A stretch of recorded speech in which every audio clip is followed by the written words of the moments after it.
Bharatiya Janata party కేంద్ర నాయకత్వం Telangana BJP శాఖకు సంబంధించి ఏం ఆలోచిస్తోంది, ఎలాంటి అంచనాలు పెట్టుకుంది, పర్టికులర్గా ఈ న్యూస్ను బట్టి మనకు క్లియర్గా అర్థమైపోతుంది.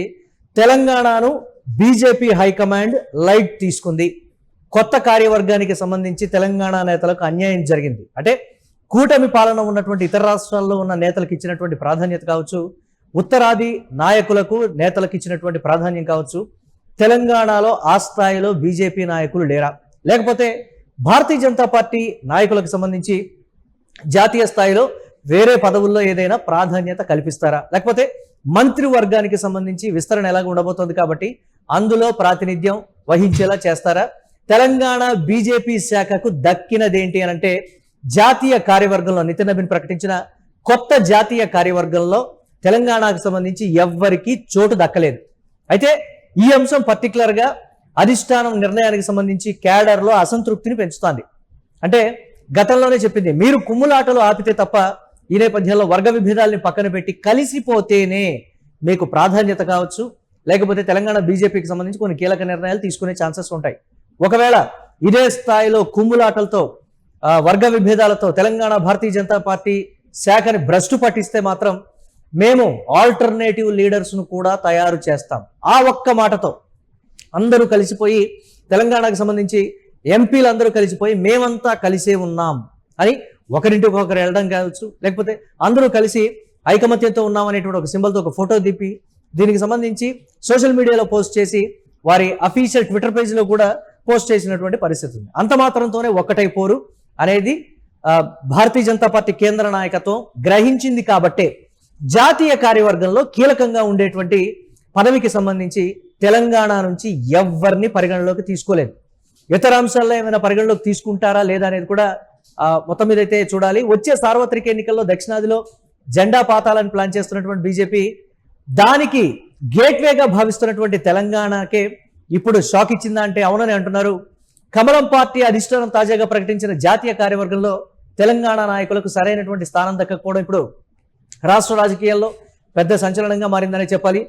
భారతీయ జనతా పార్టీకి సంబంధించి కేంద్ర నాయకత్వం తెలంగాణ శాఖ మీద పెట్టినటువంటి దృష్టి ఇది, ఉన్నటువంటి భావన అది, తీసుకునేటువంటి నిర్ణయాలకు సంబంధించి అంత కీలక నాయకులు ఎవరు లేరు అనేటువంటి కోణంలో చూస్తోందా? అసలు తెలంగాణ భారతీయ జనతా పార్టీ శాఖకి సంబంధించి కేంద్ర నాయకత్వం ఏం ఆలోచిస్తోంది అని అంటే శూన్యం అనే చెప్తున్నారు. చూడాలి ఏ విధంగా ఉండబోతోంది రాబోయే రోజులు అనేది. ప్రస్తుతం ఈ అంశానికి సంబంధించి మరిన్ని అప్డేట్స్ మా కరెస్పాండెంట్ సత్య అందిస్తారు. సత్య, కొత్త జాతీయ కార్యవర్గంలో ఒక్కరూ లేకపోవడం తెలంగాణకు ప్రాధాన్యతనివ్వలేదా, లేకపోతే అసలు తెలంగాణని పరిగణలోకి తీసుకోలేదా, తెలంగాణలో ఆ స్థాయిలో కార్యవర్గంలోకి తీసుకునేటువంటి నేతలు లేరు అనేటువంటి కోణంలో ఆలోచించింది కేంద్ర నాయకత్వం? ఏంటి అసలు అప్డేట్స్? ఒక్కరు కూడా మాట్లాడినటువంటి పరిస్థితి ఉంది ఈ అంశానికి సంబంధించి, ఏ విధంగా చూడాలంటారు? ప్రధానంగా బీజేపీ కొత్త నాయకత్వం నితిన్ నబీ ఆధ్వర్యంలో కొత్త కమిటీ వేశారు. జాతీయ ఉపాధ్యక్షులకు సంబంధించి కూడా కీలకంగా ఏపీకి సంబంధించి ఒక ముగ్గురికి పదవులు ఇవ్వడం జరిగింది. దాంట్లో పురంధేశ్వరిని ఉపాధ్యక్షులుగా నియమించారు, రామ్ మాధవ్ జాతీయ ఉపాధ్యక్షులుగా నియమించారు. దాని తర్వాత విష్ణువర్ధన్ రెడ్డిని కూడా పార్టీకి సంబంధించినటువంటి జాయింట్ కోఆర్డినేటర్గా నియమించారు. కానీ ఏపీకి ఇచ్చినటువంటి విలువ ఎందుకు ఇక్కడ తెలంగాణకి ఇవ్వట్లేదు అనేది కొంత చర్చ జరుగుతుంది. ఇప్పుడే కొద్దిసేపటి క్రితమే ఈ పోస్టులు అన్నీ కూడా మరి రిలీజ్ అయినాయి. కాబట్టి సో తెలంగాణకు సంబంధించి ఏ ఒక్క పోస్టు కూడా ఇవ్వకపోవడం పైన సర్వత్రా కొంత చర్చ జరుగుతుంది రాజకీయంగా. ఇది అసలు బీజేపీ వ్యూహం ఏంటి, బీజేపీ అమలు చేస్తున్నటువంటి వ్యూహాల్లో మరి ఏమై ఉంటుంది అనేది కూడా క్వశ్చన్ మార్క్ గా ఉంది. ప్రస్తుతం ఇటు 2029లో ఇటు బీజేపీ ఖచ్చితంగా తెలంగాణలో మేము పార్టీ అధికారంలోకి తీసుకురావాలి, అధికారంలోకి తీసుకొచ్చిన తర్వాత ఈ ప్రణాళికలన్నీ సిద్ధం చేస్తున్నటువంటి బీజేపీ పార్టీ అధికారం రావాలంటే ఇటు జాతీయ స్థాయిలో కూడా క్యాడర్ను మరి ఉత్తేజపరచాలంటే కొన్ని పోస్టులు ఇవ్వాల్సిన అవసరం ఉంది. అక్కడ ఆంధ్రప్రదేశ్కు ఇచ్చినటువంటి వాల్యూ ఇక్కడ ఎందుకు ఇవ్వలేకపోతున్నారు అనేది కూడా కొంత చర్చ జరుగుతుంది. అసలు జాతీయ రాజకీయం, జాతీయ స్థాయిలో రాజకీయాలు ఎలా ఉన్నాయి అనేది కూడా కొంత చూడాల్సిన అవసరం ఉంది. ఎందుకంటే తెలంగాణలో ఇటీవల కాలంలో చూసాం, చాలా ఎవరికి వారే ఎమ్మినా తీరే అన్నట్టుగా నేతలు ఉన్నారు. సో గత కొన్ని రోజులుగా ఆ నేతలు సయోధ్య లేదు అంటూ కూడా చర్చనీయాంశమైంది. దాని తర్వాత మొన్న రీసెంట్ గా ఏదైతే పార్లమెంటు సమావేశాలకు సంబంధించి కూడా అందరూ కూడా కలిసిపోయారు. మొన్న ఏదైతే ఆగస్టు 14 రోజుల్లో కూడా హర్ ఘర్ తిరంగా ప్రోగ్రామ్ లో అందరూ కూడా ఎంపీలు కావచ్చు, ఎమ్మెల్యేలు కావచ్చు, ఇక్కడ ఉన్నటువంటి సీనియర్ నాయకులు కావచ్చు, అందరూ కలిసి అక్కడ మొత్తం కూడా హర్ ఘర్ తిరంగాలో పాల్గొన్నారు. మేమంతా ఒకటే, మా విజన్ ఒకటే, బీజేపీ విజన్ ఒకటే, 2047 వరకు ఒక ప్రణాళికతో మేము వెళ్తున్నామంటూ కూడా మరి అందరూ అటు రాష్ట్ర అధికత్వానికి అలాగే మొత్తం రాష్ట్రానికి కూడా, రాష్ట్ర ప్రజలకు కూడా చెప్పే ప్రయత్నం చేశారు.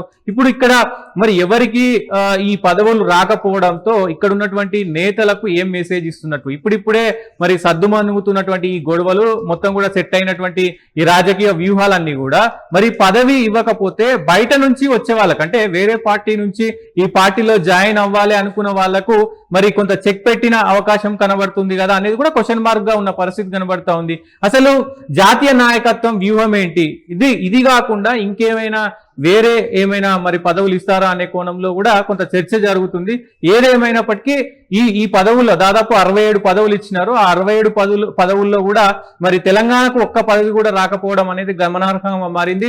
దీనిపైన సర్వత్రా తెలంగాణ రాష్ట్ర వ్యాప్తంగా కూడా కొంత చర్చ జరుగుతుంది. గతంలో 8 మంది ఎంపీలు, 8 మంది ఎమ్మెల్యేలను ఇచ్చినా గానీ తెలంగాణకు వచ్చింది ఏమీ లేదు, మోడీ తెలంగాణకు ఇచ్చింది ఏమీ లేదని ఇప్పటికే ఇటు కాంగ్రెస్ పార్టీ కానీ బీఆర్ఎస్ పార్టీ కానీ ఎద్దేవా చేస్తున్న పరిస్థితి కనబడుతుంది. ఇప్పుడు తాజాగా ఈ వచ్చినటువంటి ఏవైతే ఈ పదవులు ఉన్నాయో ఆ పదవుల్లో కూడా తెలంగాణకు ఒక్క పదవి రాకపోవడంతో ఇటు ప్రతిపక్షాలు కావచ్చు, అటు కొంతమంది నాయకులు కావచ్చు, అలాగే ఇటు కార్యకర్తలు కూడా కొంతమంది ఏంటి ఇంత నిరాశపరిచారు అనే కోణంలో కూడా కొంత సోషల్ మీడియాలో చర్చ అయితే జరుగుతుంది.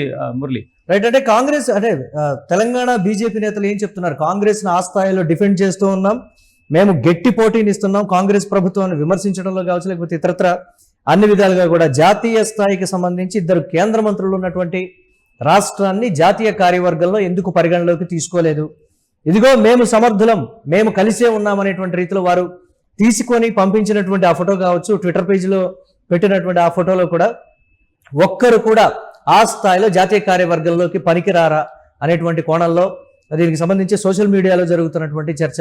తెలంగాణ భారతీయ జనతా పార్టీ శాఖ కేంద్ర నాయకత్వానికి ఆ స్థాయిలో కూడా చెప్పేటువంటి పరిస్థితులు కానీ, లేకపోతే రిక్వెస్ట్ చేసే పరిస్థితులు కానీ, ఎస్ మా పేర్లు పరిగణలోకి తీసుకోండి అనేటువంటి మాట కానీ, ఆ స్థాయిలో ఇంపాక్ట్ చూపించేటువంటి నాయకులు కానీ లేరా? ఇదంతా కూడా సోషల్ మీడియాలో వస్తున్నటువంటి చర్చ కావచ్చు. ఏంటి అసలు దాన్ని ఎలా చూడాలంటారు?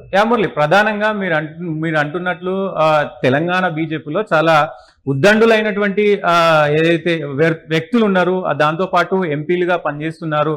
ప్రస్తుతం తెలంగాణ నుంచి బండి సంజయ్ కేంద్ర మంత్రిగా పనిచేస్తున్నారు, అలాగే కిషన్ రెడ్డి కేంద్ర మంత్రిగా పనిచేస్తున్నారు. దాని తర్వాత ధర్మపురి అరవింద్ కావచ్చు, అలాగే రఘునందన్ రావు కావచ్చు, ఇటు senior most leader Etela Rajender కావచ్చు, డికే అరుణ కావచ్చు, వీళ్ళందరూ కూడా చాలా ఉద్దండులు. అంటే రాజకీయంగా ఈ రాజకీయ ప్రణాళికలు చేయడంలో కావచ్చు, మాటలలో కావచ్చు, మొత్తం కూడా రాష్ట్రాన్ని ప్రభావితం చేసేంత మాటలు మాట్లాడడం కావచ్చు, ఇవన్నీ కూడా ఈ 4-5 ఉన్నాయి ఖచ్చితంగా. కానీ వాళ్ళకి ఎలాంటి పదవులు, ఎందుకంటే తెలంగాణ రాష్ట్రంలో ఇటు బీజేపీ నిజంగా పాగా వేయాలనుకుంటే వీళ్ళను కూడా కొంత కేంద్ర స్థాయిలో తీసుకొని ఆ కేంద్రం నుంచి కొంత ఆ పదవులు ఇస్తే గనక ఖచ్చితంగా మరి 2029లో మనం ఖచ్చితంగా అధికారంలోకి వస్తామనేది కొంత సంకేతంగా కూడా చెప్పుకోవచ్చు. కానీ ఇక్కడ మరి ఎందుకు బ్రేకులు వేశారు? ఇట్లాంటి నాయకులు అంటే ఎక్కడా లేని విధంగా మరి ఇక్కడ నాయకులు ఉన్నారు, దాదాపు 5-6 మంది మంచి నాయకులు ఉన్నారు, అగ్రెసివ్ గా మాట్లాడేటువంటి నాయకులు ఉన్నారు, రాష్ట్రాన్ని మొత్తం ప్రభావితం చేసే నాయకులు ఉన్నారు. సో వాళ్లకు ఎందుకు మరి ఈ పదవులు దక్కలేదు అనేది కూడా కొంత చర్చ జరుగుతుంది. అసలు బీజేపీ జాతీయ నాయకత్వం మోడీ, అమిత్ షా, ఇటు నితిన్ నబీ వ్యూహం ఏంటి? ఈ వ్యూహంలో భాగంగానే కావాలనే ఈ పదవులు ఇవ్వలేరా? ఇంకేమైనా కొత్తగా ఆలోచిస్తుందా బీజేపీ నాయకత్వం? 2029లో ఖచ్చితంగా మనం అధికారంలోకి రావాలంటే కొత్త ప్రణాళికలు చేయాలి, అంటే భిన్నంగా ప్రణాళికలు చేయాలి తెలంగాణకు. ఆ విధంగానే ఏమైనా వెళ్తున్నారా? లేదు అంటే నిజంగానే మరి ప్రతిపక్షాలు చెప్పినట్టు గుండు సున్నా అని ప్రతిపక్షాలు అంటాయి కదా, సో ఆ విధంగానే మరి ఈ మొత్తం ఏదైతే గతంలో జరిగినటువంటి బీజేపీలో కుమ్ములాటలో భాగంగా సో మీరు కొట్టుకోవడానికే టైం సరిపోతలేదు, మీకు ఇంకా పదవులు ఎందుకు అని మరి నాయకత్వం ఏమైనా సీరియస్ గా ఉందా అనేది కూడా చూడాల్సిన అవసరం ఉంది. ఏదేమైనప్పటికీ బీజేపీ నాయకత్వం, బీజేపీ జాతీయ నాయకత్వం ప్రణాళిక ఏంటి, వ్యూహం ఏంటి అనేది కూడా చర్చ జరుగుతుంది. కొంత ఆసక్తికర పరిణామం అయితే ఉంది మురళి, ఎందుకంటే అసలు బీజేపీ నాయకత్వం తెలంగాణకు సంబంధించి ఎలాంటి వ్యూహాలు రచిస్తుంది అనేది చూడాల్సిన అవసరం ఉంది. అమిత్ షా, ఇటు నితిన్ నబీ, కొత్తగా ఇటీవల కాలంలో నితిన్ నబీ పలుమార్లు ఇక్కడ విజిటింగ్ చేసిపోయారు. బూత్ లెవెల్ కమిటీ మీటింగ్లకు కూడా మరి నితిన్ నబీ అటెండ్ అయ్యారు కాబట్టి కొంత కొత్తగా వ్యూహరచనలు చేస్తున్నారు అనే దానికి మాత్రం ఎలాంటి సందేహం లేదు.